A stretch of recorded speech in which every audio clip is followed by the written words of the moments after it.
علم حاصل کرنا ہر ایک کے اوپر فرض ہے. نبی کریم علیہ السلام نے بھی فرمایا کہ طلب العلم فریضۃ علی کل مسلم، کے علم کا حاصل کرنا ہر مسلمان پہ فرض ہے، مرد اور عورت دونوں کے اوپر. دنیا کے اندر اللہ کا ایک اصول ہے کہ جو بھی کچھ اخلاقیات کے سرٹن پہلو جو ہیں ان کے اوپر آ جائے گا، اللہ تعالیٰ اس کو دنیا میں اٹھائیں گے. اس سے غرض نہیں ہے کہ وہ ایمان والا ہے یا غیر ایمان والا ہے. نئی بات ڈیجیٹل کی ویڈیوز دیکھنے کے لیے ہمارا چینل سبسکرائب کریں اور بیل آئیکن پہ کلک کرنا مت بھولیے گا. السلام علیکم. پروگرام نئی بات ڈیجیٹل کے ساتھ میں ہوں آپ کا میزبان میاں وسام.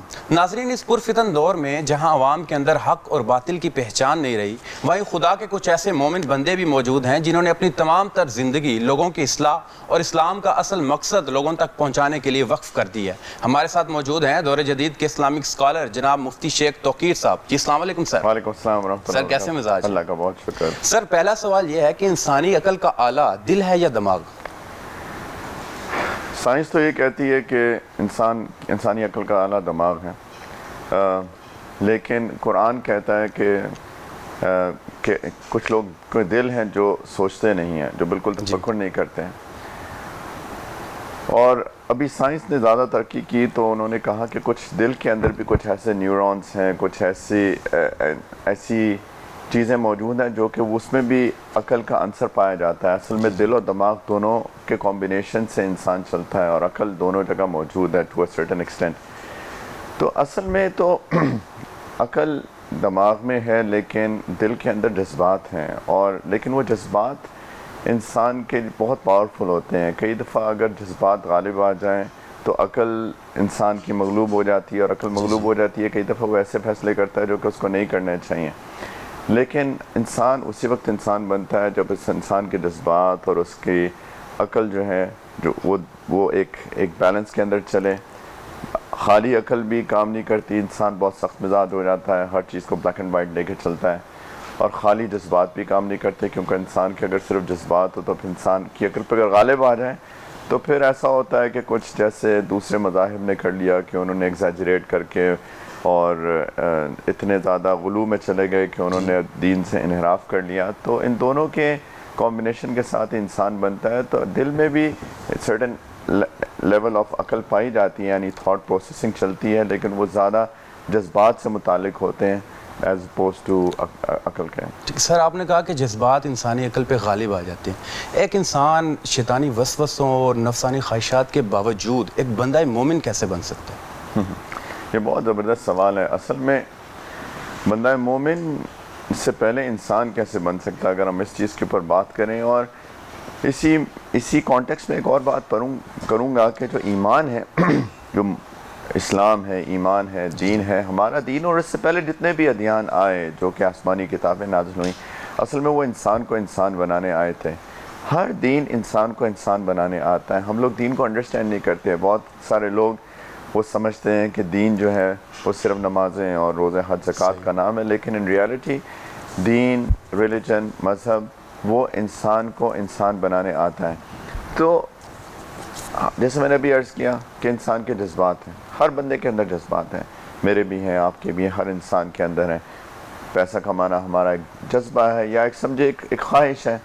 اسی طریقے سے کہ ہر بندے کا ایک سٹیٹس ہو، اس کی ایک عزت ہو، ایک خاص ایک گھر ہو، گاڑی ہو، نکاح ہو، نکاح کرنے کی خواہش، کھانے پینے کی خواہش. یہ ساری کی ساری خواہشات ہیں، سارے کے سارے ہمارے جذبات ہیں. اللہ تعالیٰ یہ چاہتے ہیں کہ ان جذبات کو قابو میں کریں. ہمارا دین کسی کو دنیا سے کاٹنے نہیں آیا. کوئی بھی دین دنیا سے کاٹنے نہیں آتا، وہ دنیا میں رہنے کا طریقہ لے کے آتا ہے. تو اللہ تعالیٰ کے جتنے بھی اصول ہیں جو قرآن و حدیث سنت کے اندر موجود ہیں، وہ سارے کے سارے ہمارے جذبات کو قابو کرنے کے لیے آئے ہیں. جب بھی انسان ان جذبات کو اللہ کی حدود کے اندر لے آتا ہے، مثال کے طور پہ میرے ریلیشن شپس نہ ہوں کسی کے ساتھ سوائے یہ کہ میں کسی کے ساتھ شادی کروں. مثال کے طور پہ بھوک لگی ہے، میں حلال کھاؤں، حرام نہ کھاؤں.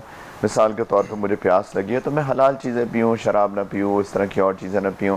بس ان کو کنٹرول کرنا ہے، یہی انسان کو مرد مومن بناتا ہے. انسان سمجھتے ہیں پتہ نہیں مرد مومن بن کے اس کی اٹائر بدل جائے گی، اس کی شکل بدل جائے گی، وہ ہوا میں اڑنا شروع کر دے گا. ایسا تو نہیں ہے.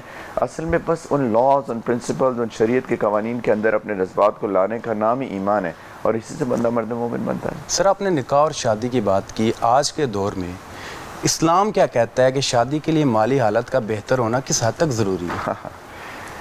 ٹو اے سرٹن ایکسٹینٹ تو ضروری ہے. دیکھیں شادی ایک بہت بڑی ذمہ داری ہے جب، اور مرد کی بڑی ذمہ داری ہے، عورت کی بھی ہے لیکن مرد کی ریلیٹیولی بڑی ذمہ داری اس لیے بنتی ہے کیونکہ وہ ایک عورت کو فائنینشلی، فزیکلی، مورلی، سائیکولوجیکلی اس کو سپورٹ کرتا ہے، اس کا ذمہ دار بنتا ہے. رجال قوامون علی النساء جو قرآن کہتا ہے کہ مرد عورتوں کے کیئر ٹیکرز ہیں، ان کا خیال کرنے والے ہیں، ان کی ذمہ داری بنتی ہیں کہ وہ اس کے لیے کما کے کھلائیں.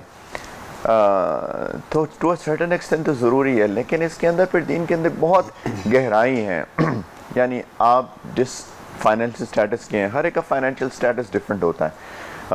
ہر بندے کو اللہ تعالیٰ نے ڈفرینٹ اسٹیٹس کے اوپر رکھا، اور یہ اس کے اندر بھی حکمت ہے، ضرورت ہے، کیونکہ ہر بندہ اگر ملینئر ہوتا تو ظاہری بات ہے ریڈی کون لگاتا، دکان کون چلاتا، باقی کام کون کرتا. تو جی بالکل، تو اللہ تعالیٰ کی اس کے اندر بہت بڑی حکمت ہے کہ اللہ تعالیٰ نے ڈفرینٹ لوگوں کو ڈفرینٹ فائنینشیل اسٹیٹس میں رکھا ہوا ہے.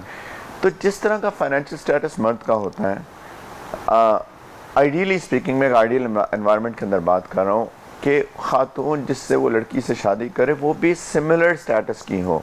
اسی کو ہمارے دین کے اندر کفو کہتے ہیں، برابری کا کانسیپٹ. کیونکہ اگر ایک بندہ ہے، ایک لڑکا ہے جو کہ جس کا فائنینشیل اسٹیٹس کم ہے، جنرلی اسپیکنگ کم ہے، اور ایک بہت مالدار لڑکی سے وہ شادی کرے گا، تو ظاہری بات ہے یہ لڑکی ایک خاص گھرانے سے آ رہی ہے، اس کا ایک بیک گراؤنڈ ہے، وہ پلی بڑھی ہے اس گھرانے کے اندر، اس فائنینشیل اسٹیٹس کے اندر، اس کو آرام کی عادت ہے. مثال کے طور میں اب ایک بندہ جس کی فائنینشیل اسٹیٹس اچھا نہیں ہے، تو وہ اس کی جس بیک گراؤنڈ سے وہ آ رہی ہے اس کو کیسے سپورٹ کرے گا؟ کیونکہ فائنینشیل سپورٹ جیسے میں نے کہا یہ اس کی ذمہ داری بنتی ہے. تو آئیڈیلی اسپیکنگ تو ان دونوں کا فائنینشیل اسٹیٹس سملر ہونا چاہیے تاکہ وہ اس کو سپورٹ کر سکیں. اور اگر وہ کرنا چاہتا ہے تو پھر ظاہری بات ہے اس کو پھر اس کے لیے بھی ضروری ہے کہ اس کا فائنینشیل اسٹیٹس بھی اس کے برابر ہو. تو اصل میں جو مقصد ہے وہ یہ ہے کہ ایک لڑکی کے حقوق نہ پامال ہوں. کیونکہ اگر اس کا فائنینشیل اسٹیٹس کم ہے اور اس کا ادھر ہے، تو ایز لانگ ایز یہ اس کے سملر ہو یا اس سے زیادہ ہو، لڑکے کا لڑکی سے یا سملر ہو یا اس سے زیادہ ہو، تو یہ ضرورت ہوتی ہے. اور ایز اے سیڈ کہ ضرورت اس لیے ہے تاکہ وہ اس کے حقوق ادا کر سکے. اچھا سر، ہمارے دیہاتوں میں ابھی بھی کو ایجوکیشن کو ایک معیوب سمجھا جاتا ہے. اسلام کو ایجوکیشن کے بارے میں کیا رائے رکھتا ہے؟ دیکھیے تھوڑا سا اگر ہم لاجیکلی اس کو سوچیں، اگر ہم تھوڑی دیر کے لیے اسلام کو، دین کو سائڈ پہ رکھ دیں فار دا ٹائمنگ، تھوڑا سا لاجیکلی سوچیں اس کے اوپر. اللہ تعالیٰ نے مرد اور عورت کے اندر ایک نیچرل اٹریکشن رکھی ہے، اس میں کوئی شک نہیں ہے، کوئی بندہ اس کو ڈینائی نہیں کر سکتا ہے کہ ایک لڑکا ایک لڑکی ہے، اس کے اندر ایک نیچرل اٹریکشن ہے.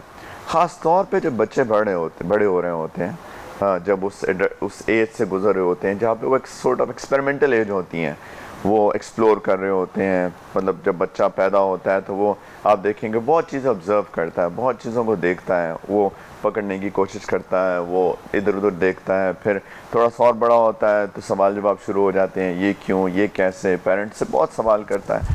تو وہ اس کی لرننگ ایج ہوتی ہے. اللہ تعالیٰ جب اس دنیا میں لے کے آتے ہیں تو وہ لرننگ ایج ہوتی ہیں. پھر ایک ایج آتی ہے جہاں پہ وہ اس کی فزیکل چینجز شروع ہوتی ہیں اس کے اندر، لڑکے میں بھی لڑکی میں بھی، تو اس کو اور ایکسپلور کرنے کی ایک چاہت پیدا ہوتی ہے. اور وہ پھر ٹھیک طریقے سے ہو، غلط طریقے سے ہو، انفارچونیٹلی آج کل بہت غلط طریقے سے وہ ہوتی ہے. لیکن اگر ایک اچھے انوائرمنٹ کے اندر رہا جائے تو ایک بہت نیچرل پروسیس ہے اس کو بھی ایکسپلور کرنے کا. تو اسی ایج کے دوران ظاہری بات ہے جب فزیکل چینجز آتی ہیں، دماغ کے اندر چینجز آتی ہیں، ہارمونز جنریٹ ہوتے ہیں، اگر میڈیکلی بات کی جائے تو ایک نیچرل اٹریکشن پیدا ہوتی ہے. تو جب نیچرل اٹریکشن پیدا ہوتی ہے، اگر لڑکے لڑکیاں اکٹھے ہوں گے تو اٹس ہائیلی لائکلی، بہت پاسبلٹی ہے کہ وہ پھر اس ایکسپلوریشن ایج کے اندر وہ کوئی ایسی حرکت کریں جو کہ اپروپریٹ نہیں ہے، نہ کہ اس کے لیے نہ کہ اس کے لیے. اسی کے اندر انفارچونیٹلی بدقسمتی سے جو مجھے ایکسپیرینسز سے اور میں نے لوگوں کی باتیں سنی ہے کہ ان کا کاؤنسلنگ کرنی بھی کرتا ہوں، تو بہت ساری لڑکیاں ابیوز ہو جاتی ہیں انفارچونیٹلی. مطلب نہ صرف اسکول کے اندر بلکہ ایک ایکسٹینڈڈ فیملی کے اندر بھی ابیوز ہو جاتی ہیں بچیاں ہماری. اور صرف اس کی وجہ یہ ہوتی ہے کہ وہ اکٹھے ہوتے ہیں، ان کو مانیٹر نہیں کیا جاتا. ایون کزنز، باقی لڑکے سو کالڈ فرینڈز جو فیملی فرینڈز ہوتے ہیں. تو اب میں اس لیے کہہ رہا ہوں کہ اگر ہم دین کو تھوڑا سا سائڈ پہ رکھ کے صرف لاجیکلی اس کے اوپر بات کریں تو یہ بہت خطرناک چیز ہے. اور دین جیسے میں نے کہا دین اصل میں تو ہماری اسلام کو دین فطرت کہا جاتا ہے. فطرت کہتے ہیں جس طرح اللہ تعالیٰ نے انسان کو بنایا ہے اس کے سارے جو اس کے نیچرلی اللہ تعالیٰ نے اس کے اندر کوالٹیز رکھی ہیں یا جیسے کہ انسان ہوتا ہے اس کے ایموشنز اس کو سپورٹ کرنے اور اس کو بہترین طریقے سے ان دا بیسٹ آف دا ویز اس کی ہیلپ کرنے آیا ہے کہ کس طریقے سے کہ انسان واقعی انسان بنے. یہ دین ہے. تو اس لیے دین ڈسکریج کرتا ہے کہ یہ جو ایج ہے چھوٹے بچوں کو کوئی پرابلم نہیں ہے. یعنی آپ 2 3 4 5 سال کے پاسبلی بچے اگر وہ کو ایجوکیشن کے اندر ہو تو اس کے اندر کوئی ایسا ایشو نہیں ہے. وہ ایج جہاں پہ فزیکل ٹین ایج تو بہت دور کی بات ہو جاتی ہے. میرے خیال میں تو آئی ووڈ سے 9 10 8 9 10 سال کے بچے خاص طور پہ اس ماحول کے اندر جس میں ہم رہ رہے ہیں جہاں پہ آپ دیکھتے ہیں کہ بہت ساری چیزیں وہ بچوں کو اب پتہ چل رہی ہیں جو کہ ہمارے جب میں چھوٹا تھا تو آئی تھنک ہمیں نہیں پتہ تھی 11 12 13 سال کی عمر تک. آج کل کے بچوں کو بہت جلدی پتہ چل رہی ہیں. تو یہ جو ایکسپلوریشن ایج ہے اس کے اندر بچے بچیوں کو لڑکے لڑکیوں کو الگ کرنے میں اسی میں دونوں کی بھلائی ہے. تو اس لیے کو ایجوکیشن دین مطلب اگر میں دین کے پوائنٹ آف ویو سے بات کروں تو اس لیے ڈسکریجڈ ہے کہ ایسا نہ ہو کہ کسی کو نقصان ہو جائے. اچھا سر آپ نے کہا کہ آپ سیلف ڈیولپمنٹ کے حوالے سے بھی کام کرتے ہیں تو جو نوجوانوں کے اندر دین کی دوری ہے کیا سمجھتے ہیں تعلیمی ادارے اس میں کیا کردار ادا کر سکتے ہیں؟ اصل میں تو آج کل ایک بہت انفارچونیٹلی ایک چیز ہے وہ یہ ہے کہ ہماری دین کی انسٹیٹیوشنز الگ ہیں اور سو کالڈ جو دنیاوی تعلیم دینے کے انسٹیٹیوشنز الگ ہیں. اگر آپ کچھ سینچریز پیچھے چلے جائیں تو کبھی بھی یہ دونوں میں اس طرح سے سپریشن نہیں تھی. جتنے بھی ادارے جو دنیاوی تعلیم دیا کرتے تھے وہی دینی تعلیم بھی دیا کرتے تھے بلکہ جو بیس لائن جو ان کی فاؤنڈیشن پرنسپلز ہوتے تھے وہ سارے کے سارے دینی پرنسپلز ہوتے تھے. ان کو دین پڑھایا جاتا تھا ان کے دین کی سمجھ دی جاتی تھی اور پھر اسی کے اوپر بلڈ کر کے ان کو میتھس بھی پڑھایا جاتا تھا ان کو الجبرا بھی ان کو فزکس بھی ان کو کیمسٹری بھی یعنی اس وقت کی جو بھی سائنسز تھیں وہ ساری پڑھائی جاتی تھی. اسی لیے پھر یہی لوگ جہاں بہت اچھے سائنٹسٹ بنتے تھے وہیں بہت اچھے مسلمان دیندار مسلمان بھی بنا کرتے تھے. اگر آپ مسلم سائنٹسٹ انفارچونیٹلی ہمارے نوجوان نسل کو یہ بھی نہیں پتہ کہ جتنی بھی سائنٹیفک ایڈوانسمنٹس ہیں آج کی ان کی اکثر کی فاؤنڈیشنز ہمارے مسلمان سائنٹسٹ نے لے کی ہیں رائٹ. اور اگر آپ ان کی ریسرچز دیکھیں کبھی آپ کو اگر موقع ملے ان کی ریسرچز دیکھنے کو تو ول بی امیزڈ. ایسا لگتا ہے کہ کسی عالم کا خطبہ ہو.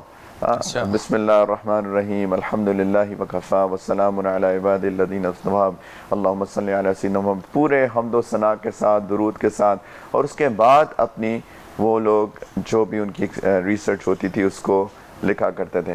تو ایک اچھے مسلمان بھی ہوا کرتے تھے ان کو دین کی سمجھ ہوتی تھی بلکہ اس نے ان کو مدد کی تھی اسلامک ریسرچز میں کیونکہ ان کو پتہ ہے کہ یہ اللہ تعالیٰ نے جتنے بھی آسمان چاند ستارے سورج بنائے ہیں ہوا پانی یہ سارے اللہ تعالیٰ نے انسان کے لیے مسخر کیے ہیں.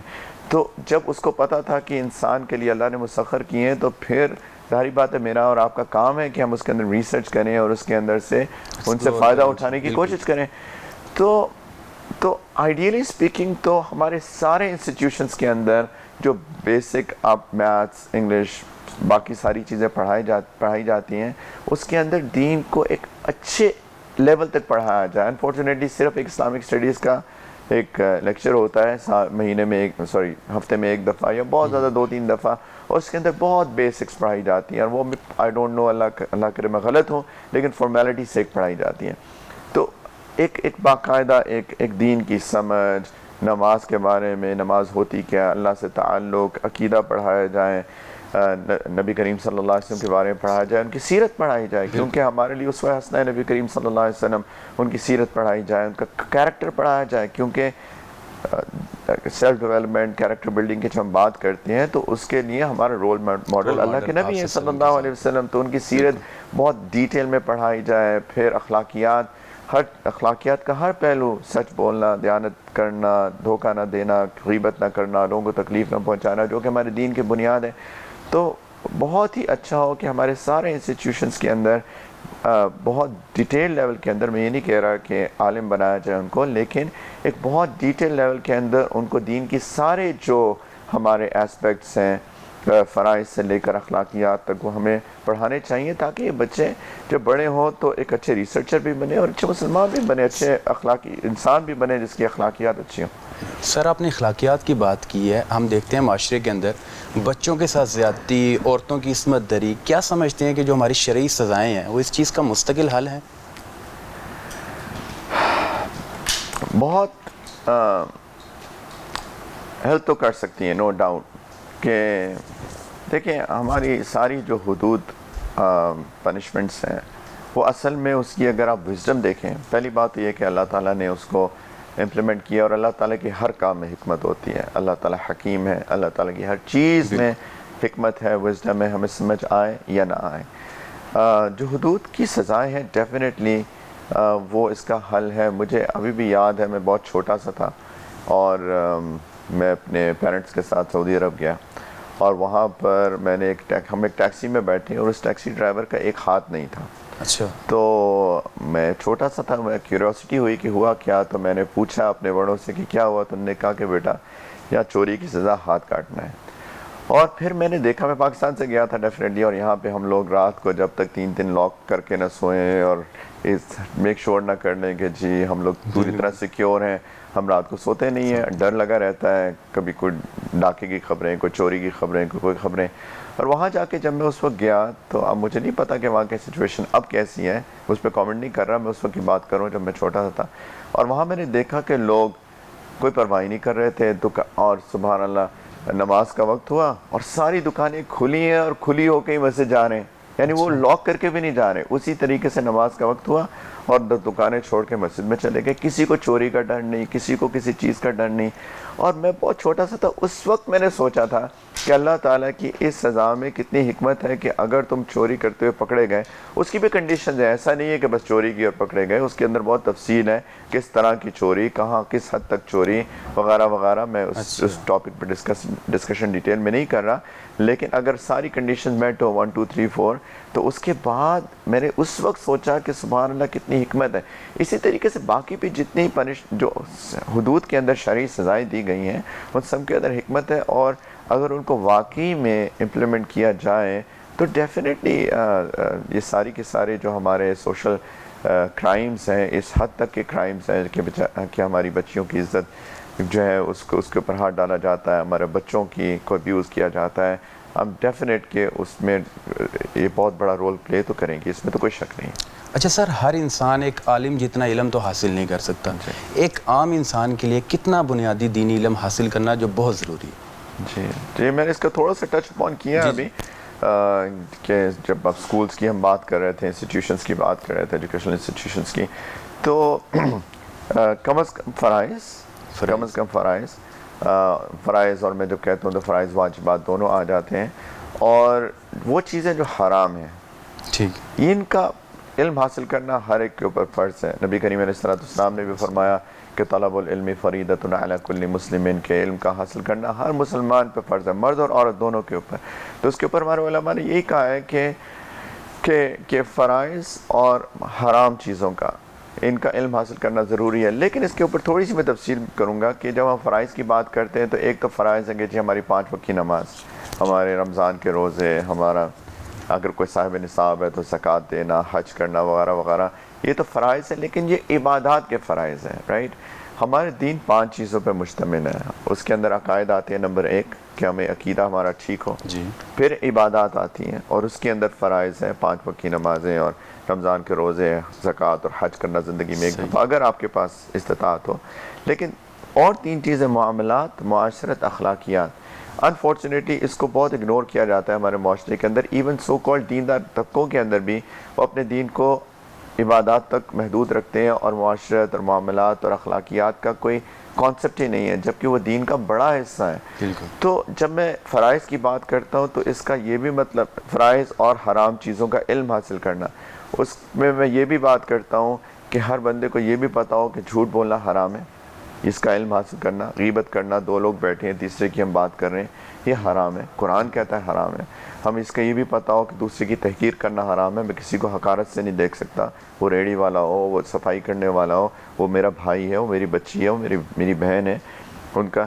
تو یہ بھی جو ساری حرام چیزیں ان کا علم حاصل کرنا بھی ضروری ہے. اور اس کے اندر بھی جو فرائض ہیں جس کو جاننا ضروری ہے کہ لوگوں کی محبت ہو دل کے اندر، لوگوں کا خیال کرنا، لوگوں پہ خرچ کرنا، دل کا بڑا ہونا، جنروسٹی ہونا، سخاوت ہونا وغیرہ. تو جب میں فرائض اور حرام کی بات کرتا ہوں تو صرف عبادات تک محدود نہیں رکھتا، بلکہ اخلاقیات اور معاشرت اور معاملات کے جو پہلو ہیں اس کے بھی جو فرائض، واجبات اور حرام ہے وہ بھی حاصل کرنا ہر مسلمان پہ فرض ہے. اور یہ ایسا نہیں ہے، جیسے میں نے کہا کہ اگر ایک کریکولم سیٹ کیا جائے اور فرام گریڈ آئی وڈ سے گریڈ 1 پہلی جماعت سے شروع کر کے 10th گریڈ تک اور ایون 12th گریڈ تک سارے کے سارے تھوڑا کر کے سٹیپ بائی سٹیپ یہ سارے فرائض اور محرمات جو ہیں عبادات کے پہلو سے بھی اور باقی اخلاقیات اور معاشرت معاملات کے پہلو سے بھی بالکل آرام سے سکھائے جا سکتے ہیں. عالم بننا بالکل ضروری نہیں ہے. اچھا سر، آپ نے اخلاقیات وغیرہ کی بات کی. ایک آخری سوال آپ سے کہ آج کا ہمارا نوجوان جو کل کو ایک ڈاکٹر بنے گا، ایک عالم بنے گا، آپ اس کو کیا نصیحت کرنا چاہیں گے؟ اس کو یہی نصیحت کرنا چاہوں گا کہ اللہ سے تعلق جوڑیں اور اپنی اخلاق پہ محنت کریں. علامہ اقبال کا ایک شعر ہے، پتہ نہیں صحیح یاد مجھ کو ہے کہ نہیں ہے، لیکن تھوڑا سا اونچ نیچ کے ساتھ، کہ انہوں نے کہا تھا کہ سبق پھر پڑھ صداقت کا، عدالت کا، شجاعت کا، لیا جائے گا تجھ سے کام دنیا کی امامت کا. ہم اس شعر کو اپنے اسکول کی دیواروں پہ دیکھتے تھے اور اس کو بس پڑھ کے گزر جاتے تھے اور گھسا پٹا شعر سمجھتے تھے. لیکن جب بعد میں اس کے اوپر غور کیا اور جب دین کا علم بھی حاصل کیا، دین کی سمجھ بھی حاصل کی، قرآن پہ بھی تھوڑا سا غور کیا، اپنے بڑوں اپنے ٹیچرز کے ساتھ بھی بیٹھے، تو یہ بہت ہی گہرا شعر ہے. اللہ تعالیٰ کا دنیا کے اندر ایک اصول ہے. دنیا کے اندر، میں آخرت کی بات نہیں کر رہا، دنیا کے اندر اللہ کا ایک اصول ہے کہ جو بھی کچھ اخلاقیات کے سرٹن پہلو جو ہیں ان کے اوپر آ جائے گا، اللہ تعالیٰ اس کو دنیا میں اٹھائیں گے. اس سے غرض نہیں ہے کہ وہ ایمان والا ہے یا غیر ایمان والا ہے، مسلمان ہے یا غیر مسلم ہے، اس سے غرض نہیں ہے. اقبال یہی کہہ رہے ہیں کہ سچ بولنا سیکھو، سبق پھر پڑھ صداقت کا، عدالت کا، انصاف پہ قائم ہو، انصاف کرو، بددیانتی نہ کرو، خیانت نہ کرو، دھوکہ نہ دو، جھوٹ نہ بولو، اور شجاعت ہو اور اسٹرینتھ تو بہت اہم چیز ہے. انفارچونیٹلی ہم جدھر ہوا چلتی ہے ادھر چل پڑتے ہیں. ایک پرنسپلز کے اوپر اسٹرانگ رہنا، اپنے پرنسپلز پہ کوئی کمپرومائز نہ ہونا، شجاعت ہونا، بہادری ہونا، یہ 3 سبق پڑھ لو، لیا جائے گا تجھ سے کام دنیا کی امامت کا. اللہ تمہیں دنیا کا امام بنائیں گے. جب یہ کوالٹیز ہمارے اندر تھیں بحیثیت مسلمان، آپ ہسٹری پڑھیں، تقریباً 900 سال تک اللہ کے رسول صلی اللہ علیہ وسلم کے بعد تقریباً 900 سال تک مسلمان نے دنیا کے بیشتر حصے پہ حکومت کی ہے. جب ہمارے اندر سے یہ ساری کوالٹیز نکل گئیں، اللہ تعالیٰ نے یہ امامت کسی اور کو دے دی، اور وہ غیر مسلم ہے لیکن ان کے اندر جسٹس ہے، ان کے اندر صداقت ہے، عدالت ہے، اور اللہ تعالیٰ نے ان کو دی. یہ اور بات ہے کہ ان کے اندر سے بھی یہ ساری کوالٹیز اب آہستہ آہستہ نکل رہی ہیں. وہ جو موریلٹی، وہ کیریکٹر تھا ان کے بڑوں میں بھی، وہ اب ختم ہو رہا ہے ان کی نوجوان نسل میں. اب یقین جانیں ہمارے پاس یہ اپرچونٹی ایک دفعہ پھر ہے، اگر ہم دوبارہ سے اس صداقت پر، اس عدالت پر، اس شجاعت پر، اس کیریکٹر پر اللہ سے تعلق جوڑیں اور اس کے اللہ کے لیے اللہ کی مخلوق سے اچھے رہیں، زبان سچی کریں، کسی کو دھوکہ مت دیں، انصاف قائم کریں، وعدہ خلافی نہ کریں. یہی ہمارے مسائل ہیں ہمارے معاشرے کے انفارچونیٹلی. اور یہ نوجوان بچے بچیاں ہماری، آپ نے نوجوانوں کی نصیحت کی بات کی، میری عمر تو ڈھل رہی ہے، لیکن یہ نوجوان بچے بچیاں یہ ان کے اندر طاقت ہے، ان کے اندر ہمت ہے. یہ اس معاشرے میں جیسی بھی کرپشن ہے، جیسی بھی ناانصافی ہے، جیسی بھی خرابیاں ہیں، انشاءاللہ یہ نوجوان بچے بچیاں اگر اس کے اوپر آ گئے تو ان کے اندر وہ اسٹرینتھ ہے کہ یہ اگینسٹ دا نارمز جا کر ان ساری کوالٹیز کو دوبارہ واپس لا سکتے ہیں، اور انشاءاللہ تعالی اللہ تعالیٰ ان کے ذریعے دوبارہ سے ہمیں ترقی دیں گے، اس ملک کو ترقی دیں گے، اور انشاءاللہ تعالی مسلمان کا نام روشن۔ انشاءاللہ شیخ صاحب بہت شکریہ، آپ نے اپنا قیمتی وقت ہمیں دیا۔ جی تو ناظرین، یہ تھے مفتی شیخ توقیر صاحب، یقیناً ان کی باتوں سے آپ لوگوں کو بہت کچھ سیکھنے کو ملا ہوگا۔ مزید ویڈیو کے ساتھ اگلے ہفتے دوبارہ حاضر ہوتے ہیں، اپنے میزبان کو اجازت دیجیے، اللہ حافظ۔